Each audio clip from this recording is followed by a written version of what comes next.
Master Jet ask lang po kung cash po ba ang PBB or performance-based bonus.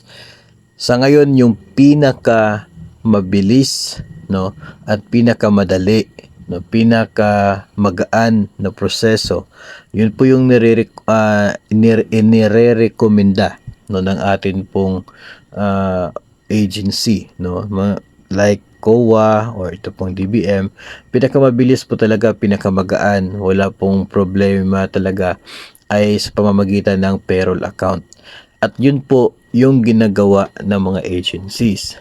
Pero may mga cases na kung saan pwedeng mag-release ng cash doon po sa isang benepisyo, tulad na lamang po ng SRI or Service Recognition Incentive, kung saan ang DepEd nagbibigay through cash. No? So, pwede na ganun po yung mangyayari sa PBB provided na magre-release ng isa pong memorandum ang atin pong DepEd Secretary. Kapag mayroon pong memorandum ang Secretary na nagsasabi na ang release ng benepisyong ito ay through cash, then through cash po yung magiging pag-release. Ang pagkakaiba din lang ng PBB doon sa SRI, because sa PBB magkakaiba yung halaga na ibibigay o matatanggap ng mga eligible personnel. Unlike po sa SRI na pwedeng ibigay mo lahat yung whole amount, pare-pareho lahat kasi ng mga empleyado ng amount na makukuha.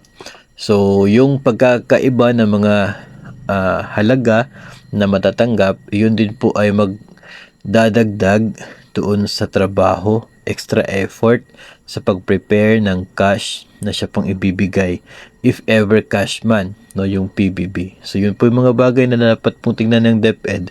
Ang sa atin lamang po sa ngayon ay hanggat wala pong memorandum ordering the different offices to release PBB through cash, then talaga pong direct sa payroll account yung makukuha na performance-based bonus. Yun lamang pong memo talaga from the DepEd Secretary, yung magsisilbi na siya pong parang turn around ng event dito. No, yun po yung magpapabago sa daloy ng proseso po ng pagtanggap ng performance-based bonus.